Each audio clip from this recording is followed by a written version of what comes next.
Pantai Labuhan Batu yang biasanya ramai dengan tawa anak-anak, nyanyian pedagang keliling, dan debur ombak menenangkan, kini berubah jadi tempat yang menyesakkan. Sejak 2 bulan terakhir, awan kelabu seperti menggantung di atasnya, bukan karena cuaca, tapi karena kehadiran sosok bernama Raka. Preman muda bertubuh besar dengan luka panjang di pipi itu kini jadi penguasa pantai. Tiap langkah kakinya membuat pedagang warung bergetar, nelayan buru-buru menunduk, dan para wisatawan cepat-cepat pergi begitu melihatnya mendekat. Pagi itu, suasana berubah muram ketika suara bentakan menggelegar dari arah lapak jagung bakar. Seorang ibu tua, penjual jagung yang baru saja menggelar dagangannya, terduduk di pasir sambil memegang pipinya yang memerah. "Berapa kali gua bilang, bayar dulu kalau mau dagang di sini," hardik Raka sambil menendang ember arang milik si ibu. Asap mengepul, membuat beberapa anak kecil menangis ketakutan. Tapi tak ada yang berani menghentikan aksi itu.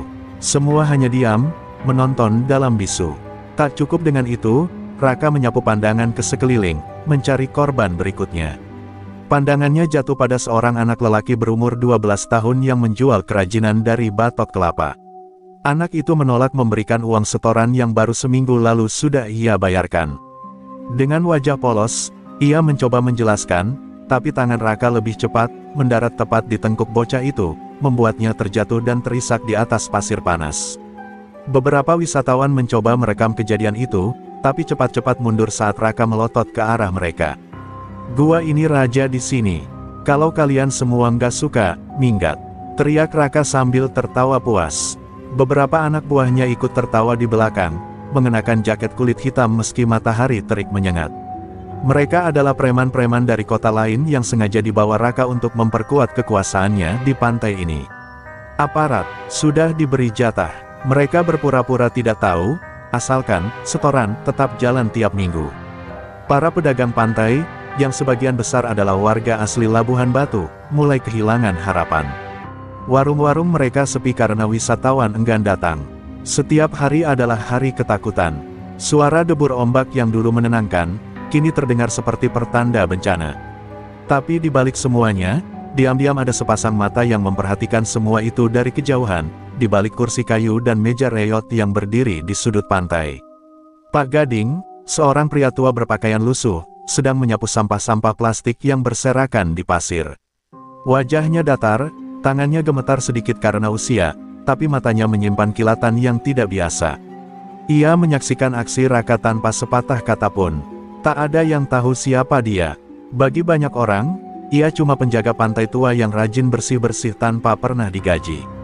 Tapi di benaknya, kejadian itu memutar kembali memori-memori yang ia coba kubur puluhan tahun.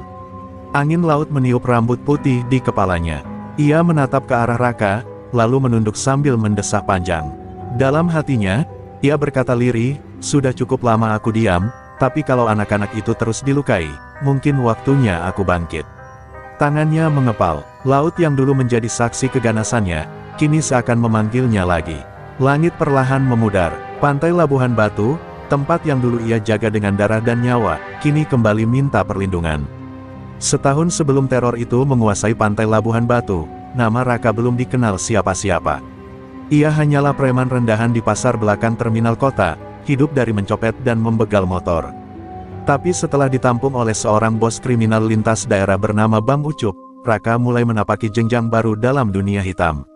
Ia belajar bagaimana menguasai wilayah, bagaimana mengolah ketakutan jadi sumber uang, dan yang paling penting, bagaimana membuat orang tunduk tanpa harus bicara panjang. Saat Bang Ucup meninggal karena dibunuh saingan bisnisnya, Raka membawa sisa anak buah dan memilih tempat baru untuk membangun kerajaannya. Pantai Labuhan Batu yang kala itu mulai berkembang pesat jadi destinasi wisata. Awalnya, warga menyambutnya seperti wisatawan biasa. Raka pura-pura menjadi pemuda ramah, membantu membersihkan pantai, membeli dari warung, bahkan sempat menyumbang alat bersih-bersih ke balai desa. Tapi itu hanya topeng. Ketika para pedagang sudah mulai percaya, satu persatu peraturan baru dikeluarkannya. Warung tidak boleh buka kalau belum setor uang keamanan. Nelayan tidak boleh mendaratkan hasil tangkapannya tanpa izin Raka. Bahkan, musisi jalanan pun harus membayar agar bisa tampil di sekitar pasir putih. Dalam waktu 3 bulan, pantai yang damai berubah jadi ladang pungutan liar. Anak-anak muda di desa yang menganggur, sebagian diajak jadi anak buah. Yang menolak, dikeroyok. Yang melawan, ditakuti hingga angkat kaki dari kampung. Raka membentuk sistem kejam yang tidak bisa disentuh hukum. Beberapa oknum aparat menerima amplop bulanan agar menutup mata. Bahkan kepala desa sendiri lebih memilih diam dan pura-pura sibuk urusan kantor, karena anaknya sempat diancam akan dihilangkan jika ikut campur. Warga hanya bisa berharap, badai ini cepat berlalu. Tapi nyatanya, badai itu makin besar dan menggila. Di tengah kekuasaan yang menjulang, Raka menjuluki dirinya sendiri, Raja Pantai Labuhan Batu. Ia membangun gubuk mewah di tepi pantai, lengkap dengan kursi kayu ukiran dan payung besar. Setiap pagi, ia duduk di sana sambil menyeruput kopi dan menonton orang-orang tunduk padanya. Beberapa wisatawan luar kota sempat mengadu ke pos polisi, tapi anehnya selalu mentok. Tak ada tindak lanjut, bahkan mereka yang terlalu cerewet justru kehilangan dompet, handphone, hingga motornya saat hendak pulang. Semua kejadian seolah ada yang mengatur. Namun, di balik semua itu, ada yang berbeda hari itu. Saat Raka duduk dengan pongah di kursi kebesarannya, matanya sempat bertemu dengan pandangan Pak Gading. Lelaki tua yang menyapu pasir seperti biasa itu tidak menunduk. Tidak pula berpaling. Pandangan itu tenang, tapi dingin dan tajam, seperti mata seseorang yang tahu isi gelap jiwamu. Seketika, Raka merasa tidak nyaman. Tapi ia cepat-cepat mengusir rasa itu, menganggapnya cuma omong kosong batin. Cuma kakek kumal, pikirnya. Raka tak tahu, ia baru saja menginjak ekor macan tidur. Waktu terus berjalan, dan kekuasaan Raka semakin menjadi-jadi. Namun takdir mulai bergerak diam-diam. Saat malam turun, Pak Gading masih di pantai, menyapu seolah tak pernah lelah. Tapi sebenarnya, tiap sapuan tangannya membawa gelisah. Ia sadar bahwa kejahatan yang dibiarkan akan tumbuh seperti akar pohon, mencengkeram dan menghancurkan fondasi tanah tempat berpijak. Kalau bukan aku yang bertindak, siapa lagi? Bisiknya pelan. Di bawah sinar bulan, Pak Gading berjalan ke gudang tua tempat ia tinggal. Di sana, tersimpan sesuatu yang telah terkubur lama. Sebuah sabuk kulit hitam, dengan lambang kepala harimau di ujungnya. Tangannya meraba lambang itu, dan seketika kenangan masa lalu membanjir, darah, teriakan, dan kejayaan. Ia menutup mata. Mungkin, pantai ini butuh harimaunya kembali. Pagi menyingsing di pantai Labuhan Batu, tapi bukan cahaya hangat yang menyambut, melainkan rasa resah yang menggantung di udara. Beberapa pedagang tak lagi membuka warung seperti biasa, dan wisatawan mulai menyebar kabar di media sosial tentang pantai yang tak aman. Di tengah kegelisahan itu, satu sosok tetap muncul seperti biasa, Pak Gading, pria tua yang setiap pagi menyapu pasir sambil memunguti sampah dengan tangan kosong. Warga menyayanginya, tapi juga merasa kasihan. Tak sedikit yang menyebutnya gila karena tetap bertahan di pantai yang kini dikuasai preman bengis. Padahal, tak ada yang tahu siapa sebenarnya Pak Gading. Ia tidak berasal dari desa itu. 2 tahun lalu, ia tiba-tiba muncul dan langsung menawarkan diri menjadi penjaga pantai sukarela. Ia tak pernah minta bayaran, hanya sesekali menerima makanan atau minuman dari pedagang. Tinggalnya pun di sebuah gudang tua di balik pepohonan dekat tebing. Wajahnya tenang, namun penuh gurat masa lalu. Tubuhnya tampak renta, tapi bahunya masih tegap. Beberapa warga curiga, tapi karena ia tak pernah merepotkan siapapun, akhirnya ia dianggap bagian dari keluarga pantai itu. Suatu sore, seorang pemuda nelayan bernama Rido mendekatinya saat ia sedang duduk menatap laut. "Pak, kenapa Bapak tetap di sini? Nggak takut sama Raka?" tanya Rido dengan suara pelan. Pak Gading hanya tersenyum kecil, lalu menjawab lirih, "Yang menakutkan bukan Raka, tapi saat kebaikan membiarkan kejahatan tumbuh liar." Rido tak mengerti sepenuhnya, tapi kalimat itu menempel dalam benaknya. Saat ia pamit, Pak Gading masih tetap di tempat, menatap ombak seperti sedang berbicara pada laut yang bergemuruh. Beberapa hari kemudian, Raka kembali membuat ulah. Ia menyiram air kotor ke warung milik Maktijah, nenek tua yang sudah berdagang sejak zaman penjajahan. Alasannya sepele, Maktijah dianggap menjual es kelapa tanpa izin. Saat Maktijah menangis dan memohon, Raka malah menendang dagangannya hingga berserakan. Saat itulah, untuk pertama kalinya, suara Pak Gading terdengar lantang. "Cukup, Raka," ucapnya keras. Semua orang menoleh, termasuk Raka, yang terkejut melihat si tua itu berani bersuara. Raka mendekat dengan wajah menahan tawa. Lo, si tukang sapu ngomong. Mau ngajarin gua? Iya, katanya sambil menyeringai. Ia mendekat ke wajah Pak Gading dan menatapnya tajam. Tapi yang ia lihat bukan ketakutan. Ada sorot mata yang membuat bulu kuduknya merinding. Bukan karena ancaman, tapi karena pandangan itu seperti mengenal dirinya. Seperti sedang mengukur kekuatan Raka hanya dengan tatapan. Sudah cukup kau bermain kotor di pantai ini, ujar Pak Gading tenang. Kalau kau masih punya sedikit otak, pergi sebelum pasir ini berubah jadi ladang kutukan buatmu. Seketika, suasana hening, bahkan ombak pun terasa berhenti sesaat. Raka sempat kehilangan kata, tapi egonya tak mengizinkan untuk mundur. Ia tertawa keras, pura-pura tak gentar. Hahaha, dasar tua bangka. Gua kasih waktu 3 hari buat lu nyah dari pantai ini. Kalau enggak, lu bakal gua buang ke laut kayak bangkai. Pak Gading tak menjawab, ia hanya memungut sapu tuanya dan berjalan pergi perlahan, membelakangi sorakan anak-anak buah Raka. Tapi di balik langkah tenangnya, ada gemuruh di dada. Ia tahu, waktunya sudah dekat. Waktu untuk bangkit. Dan kalau itu memang tak bisa dihindari, maka Dara akan kembali menyentuh pasir pantai Labuhan Batu, seperti 2 dekade silam, saat nama, Harimau Pantai, membuat nyali preman sejawa ciut dalam semalam. Hari itu, mentari bersinar terik seolah ikut menyaksikan ketegangan yang makin mendidih di pantai Labuhan Batu. Para pedagang berbisik-bisik sejak pagi, membicarakan keberanian Pak Gading yang menegur Raka. Beberapa merasa bangga, tapi lebih banyak yang khawatir.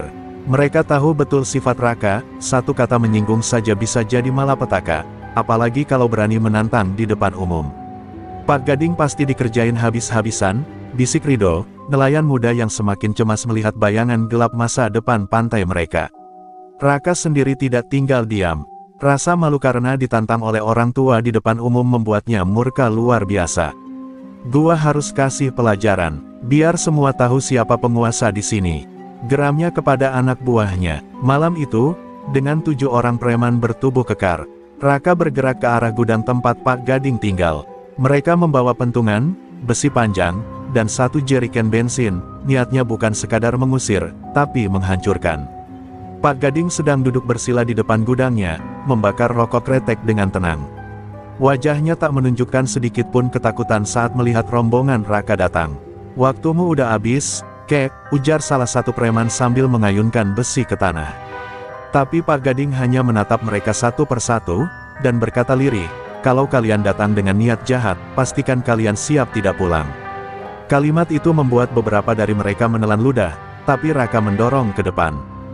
Gua nggak peduli siapa lu. Malam ini gua habisi lu.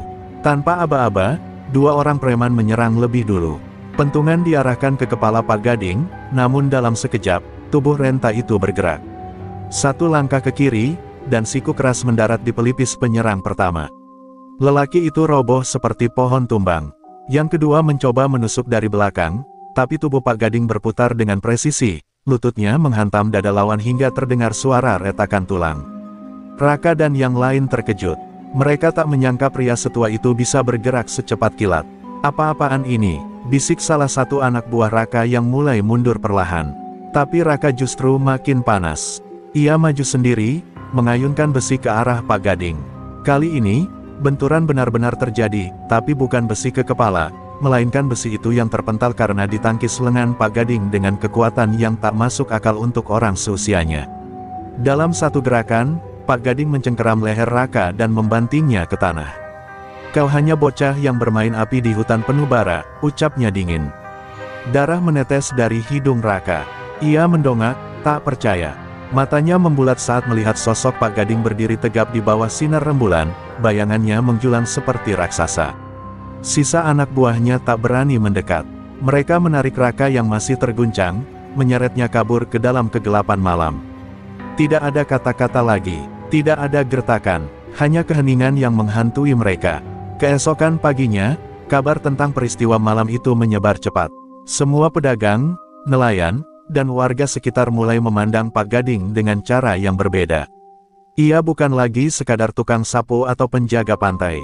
Mereka mulai bertanya-tanya, siapa sebenarnya pria itu? Dari mana ia belajar gerakan yang bahkan tak bisa dilihat mata biasa? Dan kenapa ia begitu tenang setelah membungkam Raka dan gerombolannya?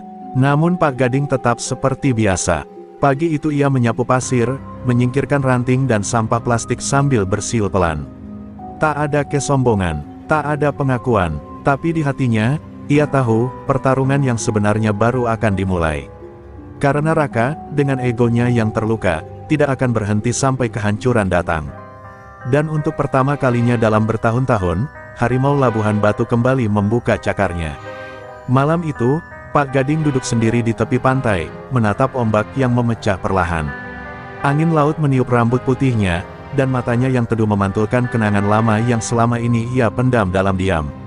Seolah ombak membawa kembali suara-suara masa lalu, teriakan, tawa preman, suara dentuman besi, dan desah nafas terakhir orang-orang yang dulu pernah ia tumbangkan.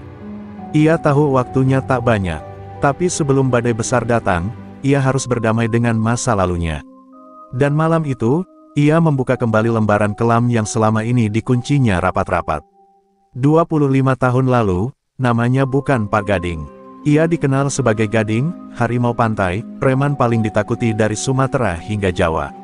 Tubuhnya kekar, matanya tajam seperti elang, dan tangannya sudah terlalu akrab dengan darah. Ia tak sekadar memalak, tapi mengatur wilayah, menumbangkan kelompok lawan, dan membentuk jaringan kekuasaan dari pelabuhan hingga pasar gelap. Tidak ada satupun preman yang berani menyebut namanya tanpa gemetar. Bahkan, aparat waktu itu pun lebih memilih berdamai daripada berhadapan langsung dengannya. Namun kekuasaan yang terlalu tinggi seringkali membawa kehancuran. Gading yang muda dan haus pengaruh mulai kehilangan arah. Ia tidak hanya membungkam musuh, tapi juga menyingkirkan teman yang dianggap lemah. Suatu malam, ia memerintahkan penyerangan terhadap kelompok saudaranya sendiri karena merasa dikhianati. Banyak yang tewas. Darah bercampur pasir dan suara tangis istri-istri preman itu terus menghantuinya selama bertahun-tahun. Setelah kejadian itu, ia pergi menghilang. Bukan karena kalah, tapi karena batinnya hancur. Ia sadar, bukan lawan yang menjatuhkannya, melainkan dirinya sendiri.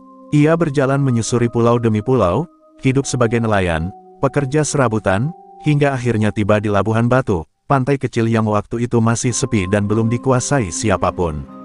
Ia merasa damai. Untuk pertama kalinya, ia tidak membawa senjata, tidak mengangkat tangan, dan tidak memaki siapapun. Hanya sapu di tangan dan ketenangan di hati. Ia menyangka masa lalu akan terkubur di balik ombak. Tapi ternyata, dosa tidak pernah hilang, ia hanya menunggu dipanggil. Dan saat Raka mulai menyebar teror, luka-luka lama dalam dada Gading mulai terbuka lagi. Ia melihat cerminan dirinya yang dulu dalam sosok Raka, arogan, kejam, tak tahu arah. Tapi bedanya, Raka belum pernah mencicipi penderitaan dari perbuatannya. Dan jika tidak dihentikan, anak itu akan menapaki jalan gelap yang lebih parah daripada dirinya dulu. Pak Gading menatap sabuk kulit yang ia simpan dalam peti tua di gudangnya. Sabuk itu bukan sekadar benda, tapi simbol masa kelamnya. Di ujung sabuk masih terukir kepala harimau dengan mata merah menyala. Ia menggenggamnya erat malam itu. Bukan untuk kembali berkuasa, tapi untuk menyelesaikan sesuatu yang belum tuntas. Ia tidak akan membiarkan Labuhan Batu menjadi neraka seperti daerah-daerah yang pernah ia kuasai dulu. "Maafkan aku, Tuhan, sekali ini saja," bisiknya dengan suara berat. Ia berdiri, menyarungkan sabuk tua itu di pinggang. Langkahnya mantap, meski tubuhnya sudah tidak muda lagi. Tapi jiwa harimaunya telah kembali terbangun. Dan kali ini, bukan untuk kejayaan, melainkan untuk menebus dosa, dengan menghentikan generasi baru yang lupa akan batas. Langkah kaki Pak Gading menyusuri pantai yang mulai gelap ditelan senja. Pasir terasa berbeda malam itu, seolah setiap butirnya mengingatkan pada darah dan air mata yang pernah tertumpah di tempat-tempat lain. Sambil memegang sabuk kulit dengan lambang harimau di pinggang, ia menghela napas panjang. Sudah terlalu lama ia hidup dalam keheningan, menghindari konflik, mencoba menjadi manusia baru. Tapi kejahatan yang dibiarkan tumbuh, akan berubah menjadi hantu yang membunuh banyak jiwa. Dan kini, semua luka lama yang sudah berusaha ia kubur, mulai bernanah lagi. Di balik gudang reyot, Pak Gading membuka peti kayu yang sudah lama tidak disentuh. Di dalamnya, tersimpan peninggalan masa lalunya, pisau hitam pendek berbalut kain kafan, selembar foto lama gengnya yang sudah bubar karena perang antar kelompok, dan sebuah surat tua yang tak pernah ia baca sejak ditulis. Surat dari wanita yang pernah mencintainya, dan pergi setelah tahu Gading telah membantai adik kandungnya sendiri dalam perebutan wilayah. Gading menatap surat itu lama, sebelum akhirnya membakarnya. Tak semua luka bisa dijahit, bisiknya, seraya memejamkan mata. Sementara itu, di tempat lain, Raka mengamuk di markasnya. Wajahnya masih lebam setelah kejadian malam sebelumnya. Ia menggebrak meja, memaki anak buahnya, dan melempar botol kaca ke tembok. Harga dirinya hancur diinjak oleh seorang lelaki tua. "Lu semua keroco, gua malu, gua dihajar sama kakek-kakek kampret itu, dan kalian malah lari kayak tikus." Teriaknya, suara parau karena emosi. Tapi di balik kemarahan itu, ada ketakutan yang perlahan menyusup. Raka merasa seperti diawasi, diburu, oleh sesuatu yang tak bisa dijelaskan. Salah satu anak buah Raka, Jabrik, mencoba bicara. "Bos, gua dapat info. Katanya si tua itu bukan orang biasa. Dulu dia preman paling kejam se-Jawa Sumatera. Namanya Gading Harimau." Sebelum Jabrik sempat menyelesaikan kalimatnya, Raka menendangnya hingga terguling. "Gua nggak peduli dia siapa. Mau dia raja setan juga, gua bakal ratain dia. Bakar tempat tinggalnya, bunuh dia malam ini juga." Suaranya menggema, penuh dendam, tapi juga penuh rasa takut yang ia tutupi dengan amarah membabi buta. Kembali ke pantai, Pak Gading berdiri menghadap laut. Matanya menatap garis horizon, di mana laut bertemu langit. Tangannya menggenggam sabuk harimaunya. Ia sadar, waktunya hampir tiba. Tapi batinnya masih bertarung. "Kalau aku kembali ke jalanku dulu, apa artinya semua penebusan yang kujalani selama ini?" Gumamnya, tapi bayangan wajah Maktijah yang ditendang, anak kecil yang ditampar, dan pedagang yang dijarah, terus menghantui pikirannya. Ia bukan hanya menghadapi Raka, tapi menghadapi dirinya sendiri, dirinya yang dulu. Malam itu, ia tak bisa tidur. Di luar, angin laut bertiup lebih kencang dari biasanya. Di kejauhan, terdengar suara motor mendekat. Lampu-lampu menyala dari arah barat pantai. 7 motor, 8 orang, semua bersenjata. Pak Gading berdiri, tenang. Ia tahu, malam ini akan ada darah. Dan jika memang harus menebus dosa lama dengan kekerasan, maka biarlah itu menjadi pertarungan terakhir dalam hidupnya.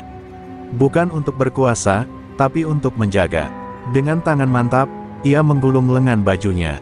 Bekas luka-luka lama di lengannya terlihat jelas di bawah cahaya temaram. "Kau datang membawa dendam, Raka.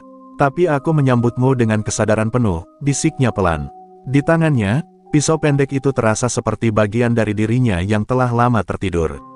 Dan kini, darah panas itu kembali mengalir, bukan karena kebencian, tapi karena cinta pada tempat yang telah mengubahnya menjadi manusia. Malam menyelimuti pantai dengan kelam yang mencekam. Debur ombak terdengar semakin keras, seolah ikut menegangkan udara. 8 preman anak buah Raka sudah mengepung rumah tua Pak Gading. Mereka membawa balok, parang, dan botol bensin. Dari balik jendela, Pak Gading melihat dengan tenang. Tak ada rasa takut, hanya ada ketenangan seorang pria yang sudah siap mati, atau membunuh demi sesuatu yang ia anggap benar. Ia berdiri, membuka pintu perlahan, dan melangkah keluar seperti singa tua yang bangkit dari tidur panjangnya. "Mana orang tua itu? Keluar, dasar pengecut!" teriak salah satu preman, melempar botol ke arah rumah. Tapi sebelum botol itu menyentuh tanah, tubuhnya sudah terhempas, pakaiannya sobek, dan darah mengucur dari pelipis. Semua orang terdiam. Gading berdiri di tengah mereka, padahal mereka tak melihat kapan ia bergerak. Matanya dingin, tanpa amarah, namun penuh peringatan. "Ini tanah damai, tapi kalau kalian ingin membawa neraka ke sini, aku akan pastikan kalian pulang tanpa nyawa," katanya pelan. Salah satu preman, yang paling muda, gemetar. Tangannya memegang parang, tapi tak bisa mengangkatnya. Tatapan Gading seperti pisau yang menelanjangi dosa-dosa mereka. "Aku sudah kubur masa laluku, tapi jangan pernah kalian paksa aku menggali kembali," lanjutnya. Dengan satu hentakan kaki, ia menjatuhkan 2 orang sekaligus. Gerakannya cepat, presisi, dan brutal, tapi masih menahan diri untuk tidak membunuh. Itu bukan pertarungan, itu peringatan. Suara jeritan, dan tubuh-tubuh terhempas memenuhi udara malam. Dalam hitungan menit, 6 dari 8 preman sudah terkapar. Gading hanya berdiri di tengah lingkaran tubuh-tubuh itu, seperti dewa perang yang bangkit dari abu masa lalu. Yang tersisa hanya 2 orang, termasuk yang membawa bensin. Tapi alih-alih menyerang, mereka malah melemparkan senjata dan lari terbirit-birit ke arah motor mereka. Mereka tahu, mereka baru saja bertemu dengan legenda yang selama ini hanya dianggap dongeng jalanan. Pak Gading mendekati salah satu preman yang masih sadar. Ia jongkok, menatap wajah yang ketakutan itu. Katakan pada Raka, ini baru pemanasan. Kalau dia berani kesini lagi, aku tak akan memberi kesempatan kedua, ucapnya tegas. Preman itu hanya bisa mengangguk, mulutnya gemetar, bahkan untuk bicara pun tak mampu. Gading berdiri, membiarkannya merangkak menjauh. Setelah semuanya pergi, Gading duduk di teras rumahnya. Tangannya sedikit berdarah, tapi ia tak peduli. Luka itu kecil dibanding luka di hatinya yang lama tertutup, kini mulai terbuka lagi. Dulu ia hidup untuk membunuh dan menguasai. Tapi kini, ia hanya ingin menjaga kedamaian yang ia dapatkan dengan susah payah. Tapi dunia tidak membiarkannya tenang. Dan jika harus, ia akan turun lagi ke neraka itu, bukan sebagai iblis, tapi sebagai penjaga. Di kejauhan, suara motor meraung meninggalkan pantai. Malam kembali sunyi, tapi hati Gading tak lagi tenang. Ia tahu, Raka tidak akan diam. Malam ini hanya permulaan, bukan hanya tentang preman dan kekuasaan, ini soal harga diri. Dan harga diri bagi orang seperti Raka, adalah bahan bakar untuk membakar segalanya. Termasuk dirinya sendiri. Gading menatap langit yang mulai berawan. Aku tidak mencarinya, tapi aku tidak akan lari, bisiknya lirih. Ia bangkit berdiri, menatap gelap, menunggu badai yang akan datang. Karena perang sudah diumumkan, dan satu peringatan sudah cukup untuk membuat dunia bawah sadar, bahwa Gading Harimau telah kembali. Pagi itu, langit kota mendung, seolah tahu bahwa darah akan kembali tumpah. Di markas gelap yang penuh aroma alkohol dan amarah, Raka duduk di singgasananya, sebuah sofa tua bekas diskotik rusak. Wajahnya gelap, diam, tapi matanya menyala seperti bara. Di hadapannya, dua anak buahnya bersimpuh dengan tubuh penuh luka dan wajah lebam. Suara mereka gemetar, menceritakan bagaimana Pak Gading menghajar mereka semua seorang diri. Mereka berharap Raka marah, tapi yang datang justru adalah keheningan yang lebih menakutkan. Aku beri kalian kesempatan, satu malam, dan kalian malah pulang dengan tubuh hampir mati. Gumam Raka, suaranya lirih tapi tajam. Ia bangkit, langkahnya pelan menuju ke mereka, lalu, brak, salah satu preman ditendang sampai menghantam dinding. Yang satu lagi hanya bisa menunduk, menahan tangis. Gading, ya, orang tua dari pesisir itu. Hahaha, tawa Raka mulai terdengar. Tapi itu bukan tawa lucu, melainkan tawa dendam. Tawa sakit hati. Ia tahu nama itu. Gading bukan orang biasa. Dulu, namanya adalah kabar kematian di dunia gelap Jakarta. Kalau dia pikir bisa sembunyi di pantai seumur hidup, dia salah besar, ucap Raka, mengambil jaket kulitnya yang penuh emblem geng. Ia menyalakan rokok, lalu meniupkan asap ke wajah anak buahnya. Kalian tetap ikut, tapi kali ini, kita main kotor. Kita seret dia keluar dari sarangnya. Raka turun tangan sendiri. Ketika Raja Preman terjun langsung, itu artinya perang tak bisa dihindari. Dalam hitungan jam, mobil-mobil gelap bergerak menuju desa kecil tempat Gading tinggal. Mereka datang bukan hanya dengan senjata, tapi juga dengan niat membakar seluruh tempat. Raka ingin membuat perhitungan besar. Biar semua orang tahu, gak ada legenda yang bisa hidup kalau nyenggol aku, katanya kepada anak buahnya saat perjalanan. Dentuman musik keras dari dalam mobil tak mampu menutupi degup jantung orang-orang yang tahu siapa yang akan mereka hadapi. Di sisi lain, Gading berdiri di depan rumahnya. Ia sudah tahu Raka akan datang. Ia bahkan sudah mengirim anak-anak kecil dan para wanita desa ke tempat aman sejak pagi. Yang tersisa hanya dirinya, dan beberapa lelaki tua yang pernah jadi macan jalanan di masa lalu, teman-teman lamanya. Mereka tak bersenjata lengkap, tapi mereka punya nyali dan dendam yang sudah lama mereka kubur, kini digali kembali. Gue gak akan lari, Gading, ucap Herman, pria bertato naga di leher yang pernah terkenal di Tanjung Priok tahun 90-an. Lu lawan preman, kami ikut. Dulu lu lindungi kita waktu muda, sekarang giliran kami berdiri bareng lu. Gading hanya tersenyum tipis. Tak ada kata terima kasih, hanya anggukan kecil. Persahabatan di dunia mereka tak butuh banyak basa-basi. Hanya butuh keberanian berdiri saat semua orang mundur. Langit mulai gelap ketika debu dari mobil Raka muncul di kejauhan. Anak buahnya turun satu persatu, berjumlah lebih dari 20 orang. Warga desa yang bersembunyi dari kejauhan menahan napas. Apakah mereka akan kehilangan segalanya malam ini? Apakah Gading dan kawan-kawan akan sanggup melawan? Raka melangkah keluar, matanya langsung menatap Gading. Dua legenda, satu tua yang bangkit dari masa lalu, satu muda yang haus pengakuan, berdiri saling berhadapan. Angin berhenti, burung pun tak berkicau, dan dalam diam yang menggantung itu, semua tahu, malam ini akan jadi malam yang mengubah segalanya. Hening menyelimuti desa saat kedua legenda berdiri saling menatap. Gading, lelaki tua berambut perak dengan bekas luka di pelipis, tak gentar sedikit pun menatap mata Raka yang menyala penuh kebencian. Udara terasa lebih berat, seolah alam pun tahu malam ini akan menjadi saksi pertumpahan darah antara masa lalu dan masa kini. Raka mencabut sebilah pisau panjang dari pinggangnya, mengangkatnya tinggi-tinggi, lalu menunjuk Gading. Lo pikir lo bisa bikin malu gue di depan anak buah gue dan tetap hidup? Gading mengangkat kedua tangannya perlahan, telapak terbuka. Bukan untuk menyerah, tapi untuk memanggil semua luka lama yang belum selesai. Lo baru kenal jalanan kemarin sore, Rak, ucapnya lirih. Gue udah makan aspal, darah, dan dendam dari tahun ketika bokap lo masih belajar mabuk di kolong jembatan. Kalimat itu membuat anak buah Raka berteriak marah, tapi tak satu pun berani maju. Aura Gading terlalu tebal, terlalu mencekam, lalu semuanya meledak dalam sekejap. Raka menerjang dengan teriakan menggelegar. Pisau di tangannya melesat ke arah dada Gading. Tapi si lelaki tua bergerak secepat bayangan. Ia menangkap tangan Raka, memelintirnya, lalu melempar tubuh sang preman ke tanah. Suara tubuh Raka menghantam tanah seperti karung beras dilempar. Semua anak buahnya kaget, mereka belum pernah lihat Raka dijatuhkan seperti itu, oleh pria seusia ayah mereka sendiri. Namun Raka bukan preman sembarangan. Ia bangkit, wajahnya penuh lumpur dan darah dari bibirnya yang robek. Ia tertawa, bagus, Gading.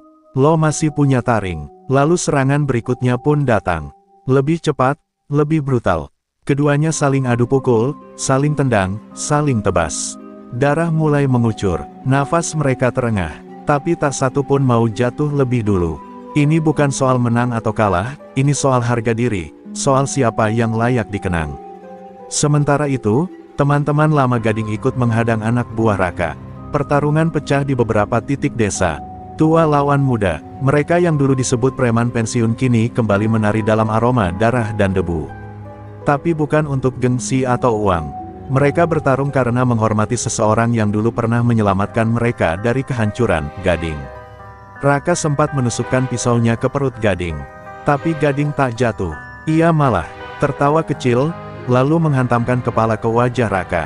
Darah lo boleh muda, Rak. Tapi nyali gue gak akan mati, gumamnya. Raka terhuyung, dan Gading mengunci lehernya.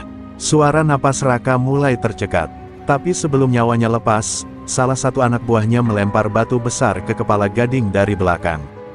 Gading terjatuh, darah mengalir dari pelipisnya. Raka merangkak, terbatuk, lalu berdiri. Kini dia yang mengangkat pisaunya. Semua orang terdiam. Inikah akhir dari seorang legenda? Tapi tiba-tiba, seorang bocah muncul dari balik semak. Bocah itu berteriak, "Jangan bunuh Kek Gading." Suaranya pecah, polos, tapi penuh ketulusan. Itu cucu dari warga desa yang pernah diselamatkan Gading dari penculikan preman. Suara itu menggetarkan hati, dan untuk pertama kalinya, mata Raka goyah. Tangan yang mengangkat pisau itu ragu. Ia menatap Gading yang terluka parah di tanah, namun masih mencoba bangkit. "Gue bisa bunuh lo sekarang," ucap Raka. "Tapi entah kenapa, gue rasa, kalau gue lakuin itu, justru gue yang kalah." Ia menjatuhkan pisaunya, mundur beberapa langkah, dan di tengah sorakan kecil dari warga yang mulai keluar, Raka dan anak buahnya pergi, dengan rasa kalah yang tak berdarah, tapi jauh lebih menyakitkan. Langit pagi masih kelabu, kabut tipis menggantung di atas tanah yang semalam menjadi saksi pertarungan paling menggetarkan di desa. Di sebuah sudut, Gading duduk di atas bangku kayu reyot, dengan luka di kepalanya yang masih diperban.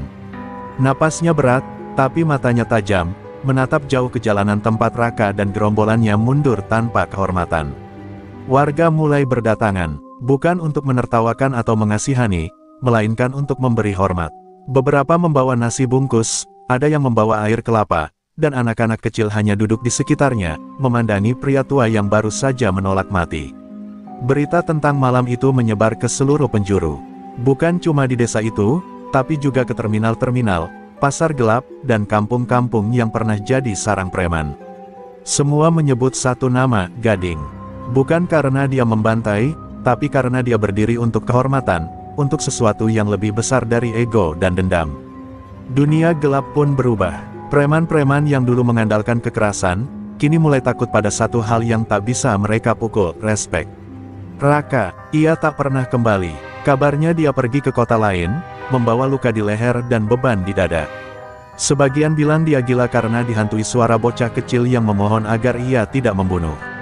Ada juga yang bilang dia kini menjadi buruh kasar di pelabuhan, jauh dari gemerlap dunia preman.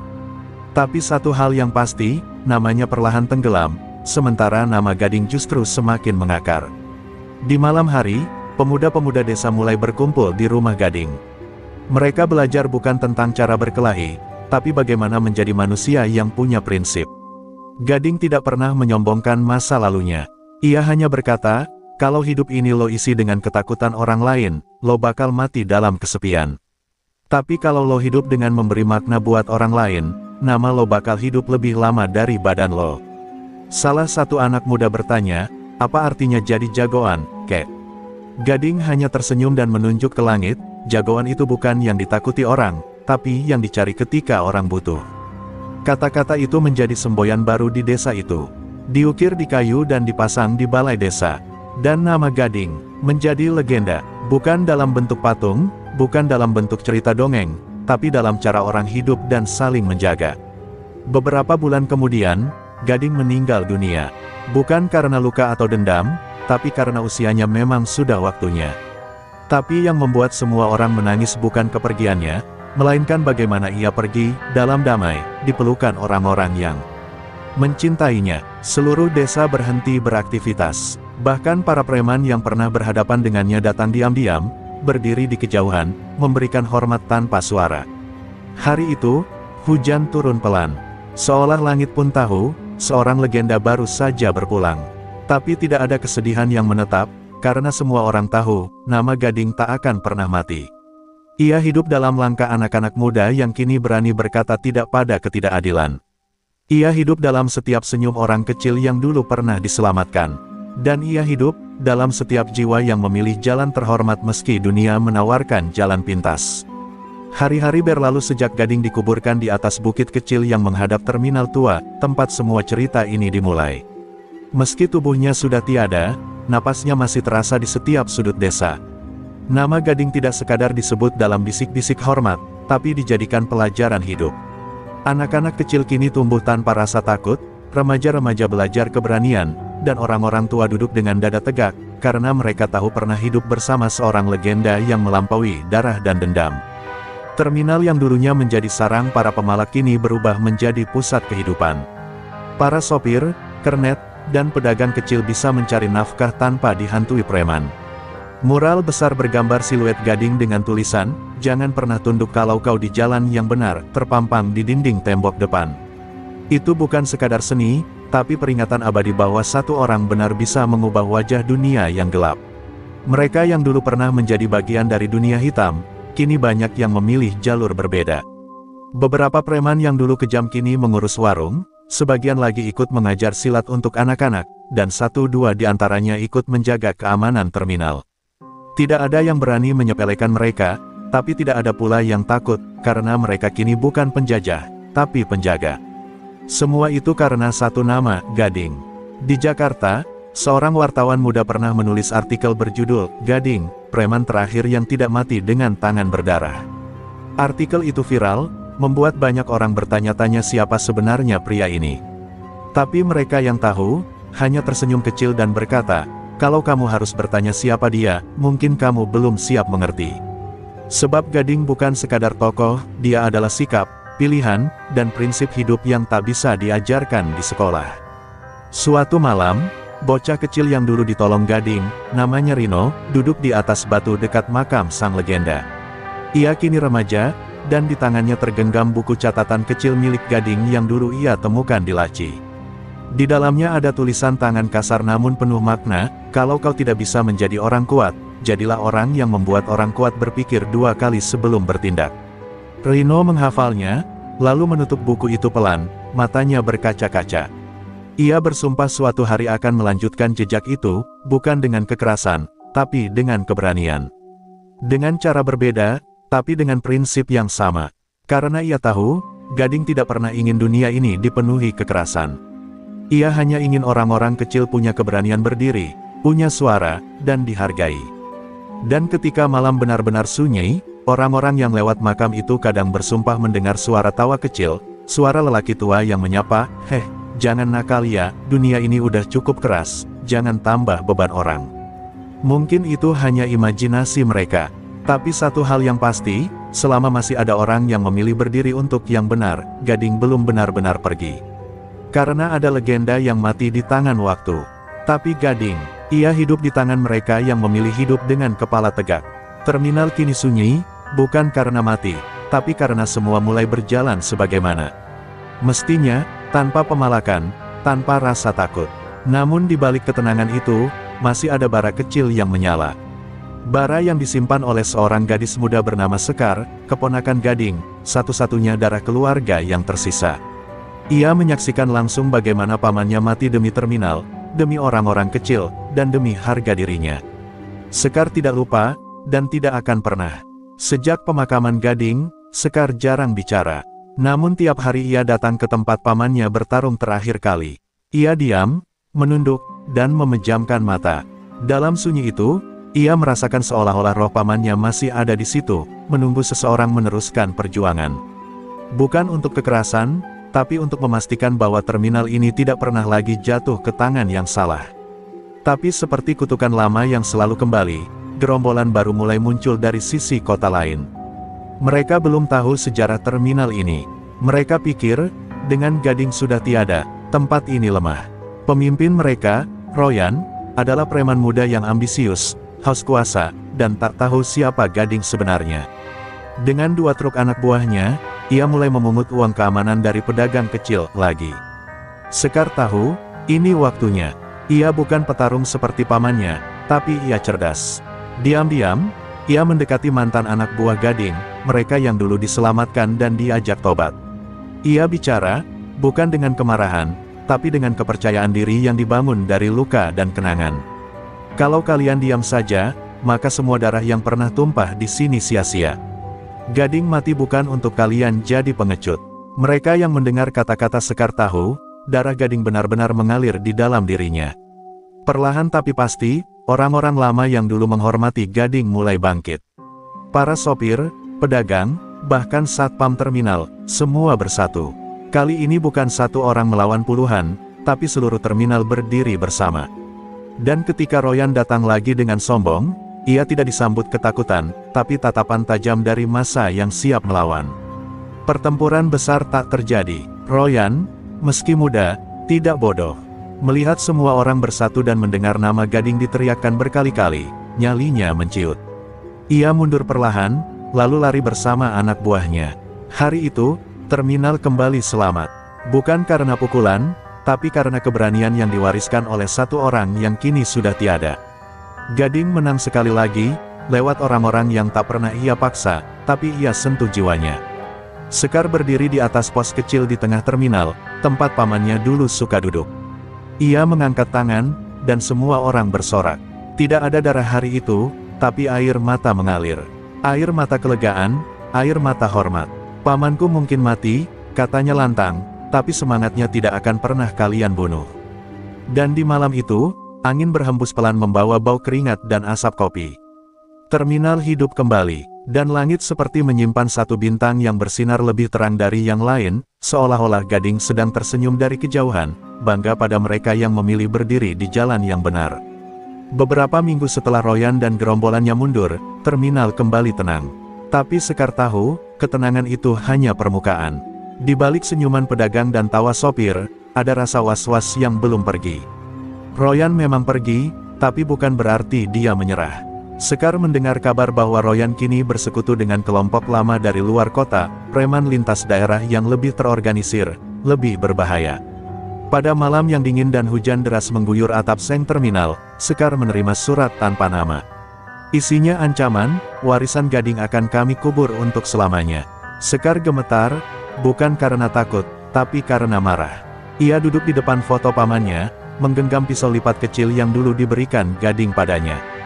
Air matanya jatuh tanpa suara. "Paman, mereka datang lagi," bisiknya lirih. Keesokan harinya, Sekar berkumpul dengan orang-orang kepercayaan lama Gading, Bang Roni, Mamat, dan Iqbal. Mereka semua mantan petarung yang dulu diselamatkan Gading dari jurang hitam. Kali ini, mereka tidak membiarkan Sekar berdiri sendiri. "Kami sudah gagal melindungi Gading. Tapi kami takkan gagal dua kali," ucap Roni, menggenggam tangan Sekar. Malam itu, mereka semua berjaga. Seluruh area terminal dijaga diam-diam. Tidak dengan senjata, tapi dengan mata yang awas dan langkah yang tenang. Dan benar, sekitar pukul 2 dini hari, 3 mobil tanpa plat masuk perlahan. Dari dalamnya keluar belasan orang bertato, bertubuh besar, dengan wajah kejam. Royan berdiri paling depan. "Aku sudah kembali," teriaknya, tertawa seperti orang gila. Namun, langkahnya terhenti ketika melihat Sekar berdiri di tengah jalan, mengenakan jaket kulit hitam milik Gading. Di belakangnya, puluhan warga terminal berdiri, tidak takut, tidak mundur. Royan menertawakan pemandangan itu. "Kau pikir bisa lawan kami hanya dengan keberanian? Kami bukan preman terminal, kami petarung jalanan." Tapi sebelum kata-katanya habis, Bang Roni melangkah maju, dan satu demi satu mantan anak buah Gading mengepung mereka.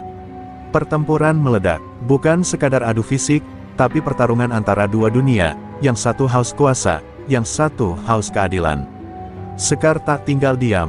Ia memang tak sekuat pamannya, tapi ia cepat, cerdas, dan punya hati yang menyala. Dengan pisau lipat di tangan, ia berhasil melumpuhkan satu preman besar yang mencoba menyerangnya. Royan, yang tak menyangka perlawanan sekuat itu, akhirnya tumbang ditendang Iqbal hingga terkapar di genangan air. Pagi harinya, seluruh terminal riuh oleh kabar kemenangan. Polisi datang, dan Royan serta kelompoknya ditangkap. Warga memberikan kesaksian bulat, tak ada yang berani melindungi para preman. Terminal bebas. Sekar berdiri di atap bas tua sambil memandangi langit yang mulai cerah. "Pamanku tidak mati sia-sia, kalian semua adalah buktinya," katanya lantang. Dan saat sinar matahari pertama menyentuh wajahnya, Sekar tersenyum. Ia tahu, perjuangan belum usai. Tapi ia tidak sendiri.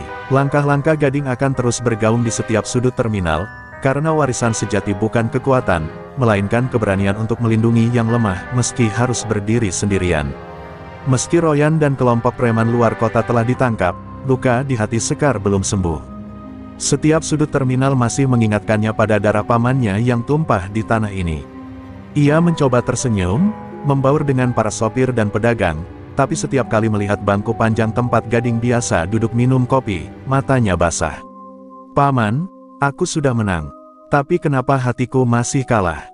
Di tengah-tengah keramaian terminal yang kembali hidup, datang seorang pria tua dengan tongkat kayu dan tas lusuh. Wajahnya keriput, rambutnya putih seluruhnya. Ia berdiri lama memandangi papan nama terminal, lalu mendekati Sekar. "Kau Sekar, keponakan Gading?" tanyanya pelan. Sekar mengangguk hati-hati. Pria tua itu tersenyum. "Namaku Pak Wiryo. Aku sahabat Gading, dari masa lalu yang tak banyak orang tahu." Pak Wiryo mengungkap bahwa Gading dulu pernah menyelamatkan hidupnya dari pembantaian oleh preman kejam bernama Surya Iblis, penguasa pelabuhan utara 2 dekade silam. "Kau pikir Gading hanya pahlawan terminal? Tidak, Nak. Dia pernah menantang para raja jalanan, dan menang sendirian," kata Pak Wiryo dengan mata menerawang. Sekar terdiam. Ia merasa selama ini hanya mengenal sebagian kecil dari sosok pamannya. Namun kabar buruk segera menyusul. Surya Iblis ternyata masih hidup, dan kini mendengar kabar tentang kematian Gading serta munculnya sosok Sekar. "Dia punya dendam lama, Nak. Kau pikir Royan adalah akhir? Bukan, dia hanya pintu pembuka untuk kehancuran yang lebih besar," ujar Pak Wiryo dengan suara serak. Sekar gemetar, tapi matanya mulai menyala. Ia bukan gadis terminal yang dulu lagi. Malam itu, Sekar kembali membuka peti besi warisan Gading. Di dalamnya, bukan hanya pisau lipat, tapi juga surat-surat lama, peta wilayah preman di Jakarta, dan catatan-catatan tentang musuh-musuh besar Gading yang dulu ditaklukkan. Salah satunya, Surya Iblis. Sekar mempelajari semuanya, menyusun siasat, dan menghubungi jaringan lama pamannya yang masih setia. Jika dia datang, aku takkan lari. Ini bukan hanya soal membela terminal, ini soal menuntaskan warisan. Pagi berikutnya, Pak Wiryo membawa Sekar ke sebuah tempat rahasia di pinggir kota, sebuah padepokan tua tempat Gading dulu belajar bela diri dan ilmu pernapasan. Di sana, Sekar bertemu dengan pelatih tua yang langsung mengenali aura Gading dalam dirinya.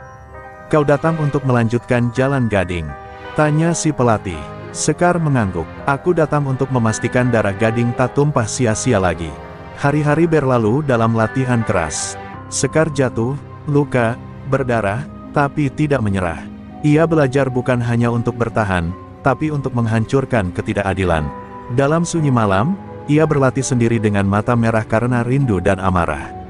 Dalam dirinya, semangat Gading hidup kembali, lebih kuat, lebih tajam, lebih mematikan. Dan pada suatu malam yang kelam, kabar itu datang, Surya Iblis turun gunung. Sekar berdiri di bawah cahaya remang terminal, wajahnya tenang, tapi jiwanya bergemuruh. "Jika kau datang membawa neraka, aku akan menjadi apinya," bisiknya. Perang belum usai, cerita ini belum berakhir, dan Sekar belum selesai menunjukkan siapa sebenarnya dia. Terminal kembali dihantui teror. Belum genap seminggu kabar turunnya Surya Iblis beredar, satu persatu sopir mulai menghilang secara misterius. Pagi itu, jasad Pak Seno, sopir angkot tua, ditemukan tergantung di bawah jembatan dekat terminal, dengan dada tertancap tulisan dari paku, "Aku kembali, Si." Sekar menatap tubuh itu dengan gemetar. Tangannya mengepal, napasnya berat. "Surya Iblis, kau tidak datang untuk berperang, kau datang untuk menyiksa jiwa." Warga terminal gemetar. Beberapa sopir memilih kabur, membawa keluarganya pergi jauh. Pedagang tak lagi berani buka lapak saat malam. Terminal menjadi kota hantu yang sunyi dan penuh bisikan takut. Sekar tahu ini bukan hanya tentang kekuatan fisik, ini perang psikologis. Surya Iblis ingin membuatnya gila, ingin menanamkan rasa kalah sebelum pertempuran benar-benar dimulai. Di tengah kepanikan itu, Sekar tetap datang setiap hari, duduk di kursi tua peninggalan Gading. Ia seperti batu karang yang tidak tergoyahkan, meski gelombang datang bertubi-tubi. Tapi di dalam hatinya, badai mulai pecah. Malam-malamnya dipenuhi mimpi buruk, Gading yang berdarah-darah, Royan yang tertawa, dan bayangan hitam besar yang menyeretnya ke dalam jurang gelap. Ia terbangun dengan keringat dingin, dada sesak, dan mata yang sembab. Pak Wiryo menyadari kondisi Sekar. Suatu malam, ia duduk di sampingnya dan berkata, "Gading pernah mengalami hal yang sama. Dulu, saat tahu Surya Iblis belum mati, dia ingin menghilang. Tapi dia tetap berdiri karena tahu, ketakutan terbesar kita bukan pada musuh, tapi pada kemungkinan kita kalah sebelum mencoba." Kata-kata itu menamparkan batin Sekar. Ia menatap langit. "Maafkan aku, Paman, aku harus bangkit lagi." Esok harinya, Sekar membuat keputusan besar. Ia naik ke atas bak truk di tengah terminal, memanggil seluruh warga yang tersisa. Dengan suara lantang, ia berteriak, "Jika kita biarkan Surya Iblis berkuasa, maka anak cucu kita akan hidup dalam ketakutan. Tapi kalau hari ini kita berdiri, meski darah tumpah, setidaknya kita mati sebagai manusia, bukan budak ketakutan." Tangis mulai terdengar, tapi tak lama, satu persatu orang mulai berdiri. Sekar membangkitkan api yang padam. Beberapa mantan anak buah Gading yang dulu menyepi, muncul kembali. Ada Ucok, pendekar Betawi yang pernah dipenjara karena membela terminal, dan Parman, sopir legendaris yang pernah menabrak markas preman demi selamatkan seorang bocah. Mereka semua bersatu di belakang Sekar. "Kami dulu ikut Gading karena dia tak pernah lari. Kini kami ikut kau, Sekar, karena kau nyalakan nyala yang sama." Latihan pun dimulai. Sekar dan kelompok kecilnya berlatih di malam hari, membuat perangkap, menyusun rute pelarian, dan strategi pertahanan. Mereka tak lagi menunggu, mereka menjemput peperangan. Sekar kini bukan hanya simbol, tapi pemimpin perlawanan. Ia tahu, Surya Iblis bukan manusia biasa, dia setan berjubah daging, tapi bukan berarti tak bisa dikalahkan. Malam itu, ketika hujan deras mengguyur terminal, terdengar suara motor-motor besar datang dari arah barat. Asap membumbung, dan dari balik kabut hujan, muncullah siluet besar dengan mata merah menyala. Di belakangnya, puluhan preman bertato penuh luka dan dendam. Surya Iblis datang, dan Sekar berdiri tegak di hadapannya. "Kau cari aku di sini," ucapnya dingin. Perang sesungguhnya baru dimulai. Hujan masih mengguyur deras saat Surya Iblis melangkah masuk ke tengah terminal dengan sepatu botnya yang menggetarkan tanah. Matanya merah menyala seperti bara neraka yang haus darah. Wajahnya penuh luka, tapi senyumnya seperti iblis yang baru saja dibebaskan dari penjara neraka.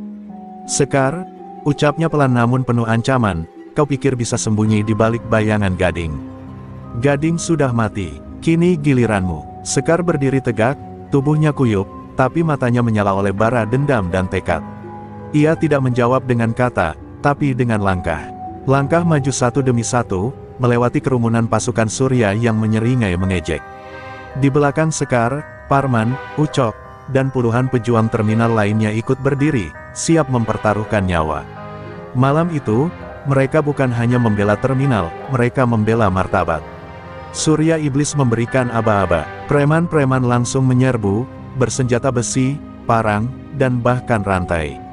Tapi Sekar dan kelompoknya tak gentar. Bentrokan pertama pecah di dekat pos keamanan. Suara besi beradu, jeritan luka, dan desingan rantai memenuhi malam.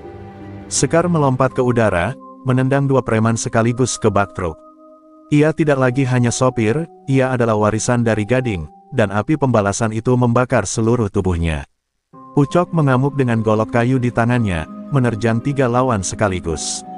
Parman melempar rantai ke leher preman besar dan menariknya hingga terhantam tembok. Tapi mereka bukan tanpa luka. Beberapa warga tumbang, darah mulai membasahi aspal terminal. Sekar melihat itu semua dengan mata berkaca-kaca, tapi tak ada waktu untuk meratap. "Terus bertahan," teriaknya, "kita belum kalah." Surya Iblis sendiri hanya berdiri memandang dari kejauhan. Tangannya memegang pedang berkarat, tatapannya kosong seperti tak bernyawa. Ketika Sekar berhasil melumpuhkan 10 anak buahnya, Surya pun melangkah maju. "Sudah cukup sandiwara ini," gumamnya. Ia seperti hantu, gerakannya cepat, dan dalam satu ayunan, ia menjatuhkan 3 pejuang terminal. Sekar sadar, ini bukan sekadar preman, ini monster yang pernah membunuh Gading. Akhirnya mereka saling berhadapan. Sekar dengan tangan penuh darah dan luka, Surya dengan mata kematian. "Kau bukan Gading," ejek Surya. "Kau hanya bayangannya." Tapi Sekar tersenyum, "Aku memang bukan Gading. Tapi aku adalah balas dendamnya." Mereka bertarung, tinju dan tendangan, pukulan dan sabetan. Tubuh Sekar sempat terpental, bibirnya pecah, tulang rusuknya nyeri, tapi ia terus bangkit. Setiap luka yang ia terima, ia balas 2 kali lipat. Pertarungan berlangsung brutal, tidak ada lagi kata, hanya napas terengah dan deru jiwa yang tak mau kalah. Akhirnya, Sekar berhasil menusuk bahu Surya dengan besi bengkok yang ia temukan di tanah. Surya meraung marah, tapi Sekar tak berhenti.